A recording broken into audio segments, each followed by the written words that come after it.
గోదావరి జిల్లా భీమవరం డీఎస్పీ జయసూర్య వ్యవహార శైలిపై deputy CM Pawan Kalyan తరచూ ఫిర్యాదులు వస్తున్నాయి.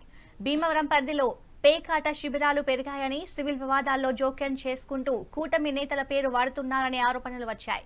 ఈ అంశంపై పశ్చిమ గోదావరి ఎస్పీకి ఫోన్ చేసిన పవన్ కళ్యాణ్ డీఎస్పీ వ్యవహార శైలిపై నివేదిక పంపించాలని ఆదేశించారు. సివిల్ వివాదాల్లో పోలీసులు జోక్యం చేసుకోకుండా అసాంఘిక కార్యకలాపాలకు అండగా ఉండకుండా చూడాలని స్పష్టం చేశారు.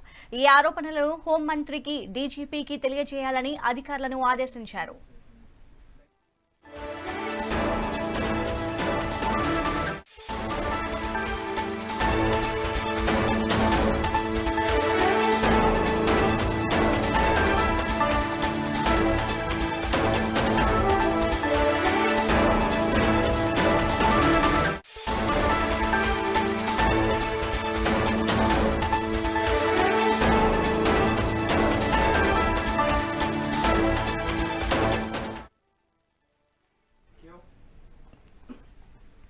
పశ్చిమ గోదావరి జిల్లా భీమవరం డీఎస్పీ జయసూర్య వ్యవహార శైలిపై డిప్యూటీ సీఎం పవన్ కళ్యాణ్ కు తరచూ ఫిర్యాదులు వస్తున్నాయి.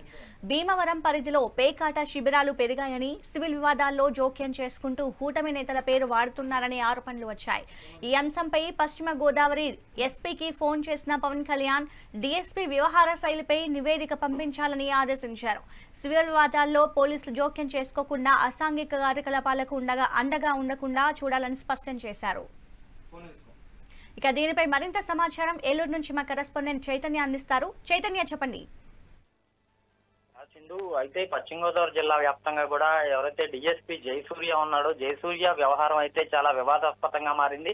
అయితే ఈయన చేస్తున్న వ్యవహారాలన్నింటినీ కూడా డైరెక్ట్ గా డిప్యూటీ సీఎం కి, ఇటు ఎస్పీకి, హోమ్ మినిస్టర్ కూడా చాలా ఫిర్యాదులు అందిన నేపథ్యంలో చాలా గతంలో నుంచి కూడా ఈయన మీద ఇటువంటి ఫిర్యాదులే. ఇప్పుడు ఏదైతే కూటమి ప్రభుత్వం వచ్చిందో, కూటమి ప్రభుత్వం వచ్చిన తర్వాత కూటమి ప్రభుత్వం నేతల ఎవరైతే ఉన్నారో, ఎమ్మెల్యేలు కానివ్వండి, ఎమ్మెల్సీలు, వారందరి పేర్లు ఉపయోగించి ఈయనైతే దందాలకు పాల్పడుతున్నాడు. ఇటువంటి సెటిల్మెంట్లు ఏదైతే సివిల్ వివాదాలు ఉన్నాయో, సివిల్ వివాదాలను అయితే పోలీస్ స్టేషన్ లో ఇటు పోలీసులు అయితే ఈ కార్యకలాపాలు చేయకూడదని చెప్పి కూడా పోలీస్ స్టేషన్ వద్ద అయితే మనకైతే బయట బోర్డులు అయితే కనపడుతూ ఉంటాయి. కానీ ఈయనైతే అటువంటి వివాదాల్లోకి వెళ్తున్నాడు, ఆ వివాదాలన్నింటినీ కూడా సెటిల్ చేస్తున్నాడని ఈయన మీద చాలానే ఆరోపణలు అయితే ఉన్నాయి.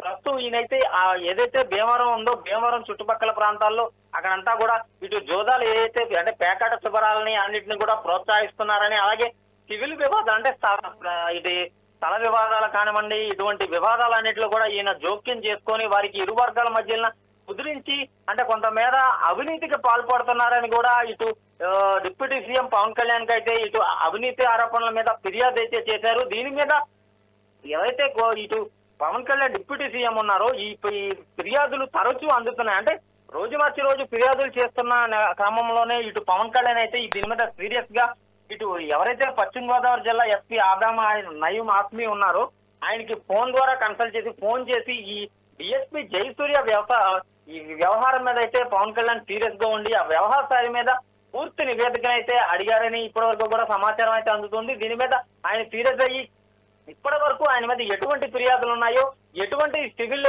వివాదాల్లో ఆయన పార్టిసిపేట్ చేశాడు, అలాగే ఇటు జోదాలు చేసే పేకాట శిబిరాలు కూడా భీమవరం చుట్టుపక్కల ప్రాంతాలు పశ్చిమ గోదావరి జిల్లా వ్యాప్తంగా కూడా వ్యాపించాయని చెప్తున్నారు. దీని మీద మీరు క్షుణ్ణంగా పరిశీలించి దీని మీద పూర్తి నివేదికను నాకు అందజేయాలని చెప్పి కూడా పవన్ కళ్యాణ్ అయితే చెప్పిన పరిస్థితులే ఉన్నాయి. Sindhu, thank you Chaitanya.